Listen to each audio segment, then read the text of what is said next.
These days, it seems like non-fungible tokens, NFTs, are everywhere. From art and music to tacos and toilet paper, these digital assets are selling like exotic Dutch tulips in the 17th century, and some of them are selling for millions of dollars. But do NFTs live up to the money and the hype? Some experts say they are like the dot-com craze or Beanie Babies, a bubble that is about to burst. Others think that NFTs are here to stay and will change the way people invest for good. In this video, we'll talk about what NFT means in the world of cryptocurrency. But before we start our video, make sure to subscribe to our YouTube channel. What's an NFT? An NFT is a digital asset that stands in for a real-world thing, like a piece of art, a song, an item in a video game, or a video. They are bought and sold online, often with cryptocurrency, and are usually coded with the same underlying software as many cryptos. NFTs have been around since 2014, but they are getting more attention now because they are becoming a popular way to buy and sell digital art. In 2021, the market for NFTs was worth a staggering $41 billion, which is close to the total value of the entire fine art market around the world. Most NFTs are also one of a kind or part of a very small run, and they have unique codes to identify them. This is very different from most digital creations, which almost always have an unlimited number of copies. Theoretically, if an asset is in demand and the supply is cut off, the value should go up. But, at least in the beginning, a lot of NFTs were digital creations that already existed somewhere else, like famous video clips from NBA games or securitized versions of digital art that was already on Instagram. Mike Winkelmann, also known as Beeple, is a famous digital artist. He put together 5,000 daily drawings to make everydays. The first 5,000 days, which may be the most famous NFT of 2021. Anyone can look at the images online for free, either one at a time or the whole collage. So why are people willing to spend millions of dollars on something they could easily screenshot or download? Not only that, but it has built-in authentication, which shows that it belongs to you. These digital bragging rights are almost worth more to collectors than the item itself.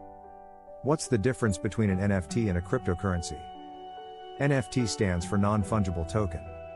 It's usually made with the same kind of programming as Bitcoin or Ethereum, but that's about all they have in common. Both real money and cryptocurrencies are fungible, which means they can be traded or exchanged for each other. $1 is always worth another dollar, and one Bitcoin is always worth the same as another Bitcoin. Crypto is a trusted way to make transactions on the blockchain because it can be changed. NFTs are different.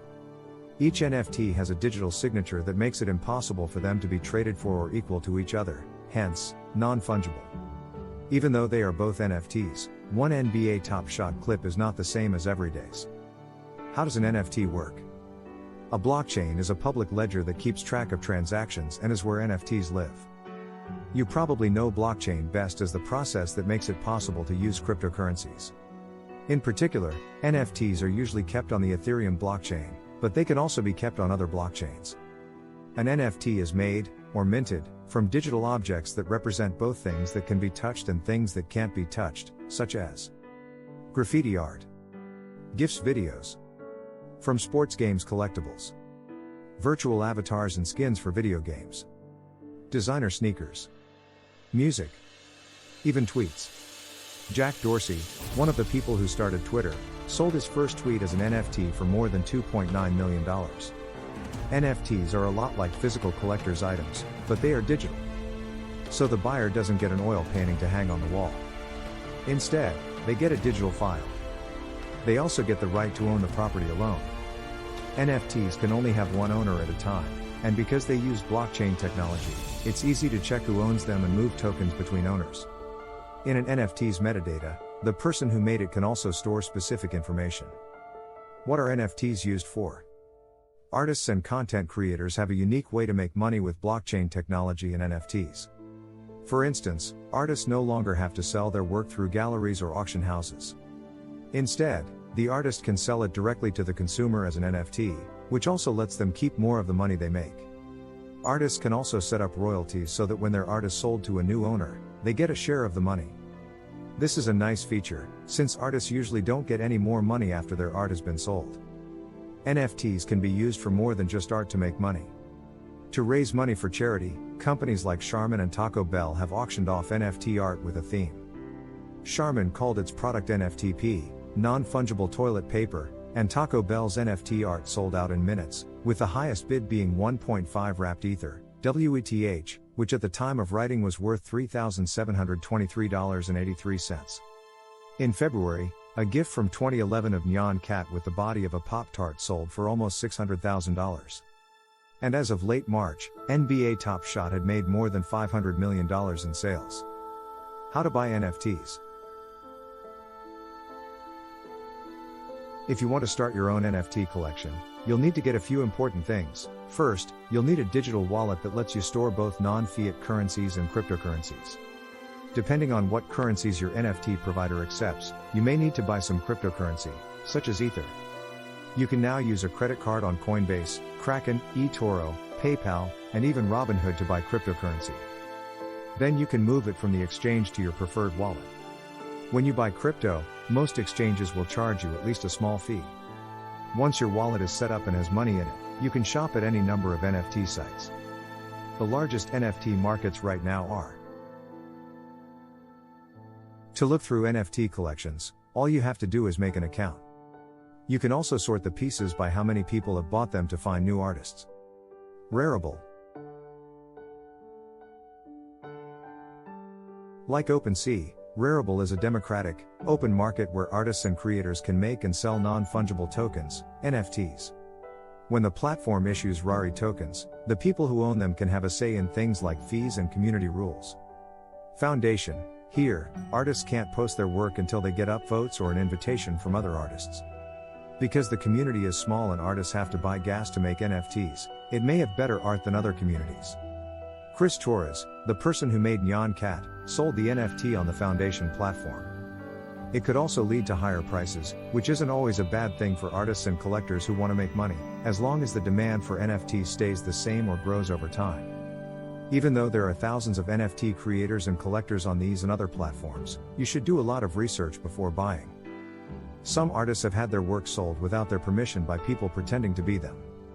Also, some platforms have stricter verification processes for creators and NFT listings than others. NFT listings on OpenSea and Rarible, for example, do not need to be verified by the owner.